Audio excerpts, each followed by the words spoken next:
কিছু কিছু মানুষের কথায় আমরা এতটাই আঘাত পাই যে আমাদের মনে হয় বুকের উপরে পাথর চাপা দিয়েছে অথবা তীর ছুঁড়ে মেরেছে। এই যে ভিডিওটা দেখতে পাচ্ছেন, এই ভিডিওটার সাথে কিন্তু আমাদের জীবনের অনেকটা মিল রয়েছে। আমরা যখন কথা বলি, আমরা তখন ভাবি না যে সেই মানুষটা কষ্ট পাবে কিনা, কিন্তু আপনার কোন একটা কথায় সেই মানুষটার হৃদয়, সেই মানুষটার বুকটা ছিন্ন বিচ্ছিন্ন হয়ে যেতে পারে, সেই মানুষটা অনেক কষ্ট পেতে পারে। আমরা কিন্তু কখনোই ভাবি না, কখনোই রিয়েলাইজ করি না। একটা প্রবাদ আছে, মানুষের মুখের বুলি আর বন্দুকের গুলি একবার বের হয়ে গেলে আর কখনো ফিরিয়ে নেওয়া যায় না।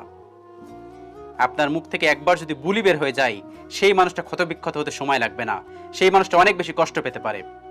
আবার যদি বন্দুকের থেকে একটা গুলি বের হয়ে যায়, সেই মানুষটা শেষ। বুঝতে পেরেছেন?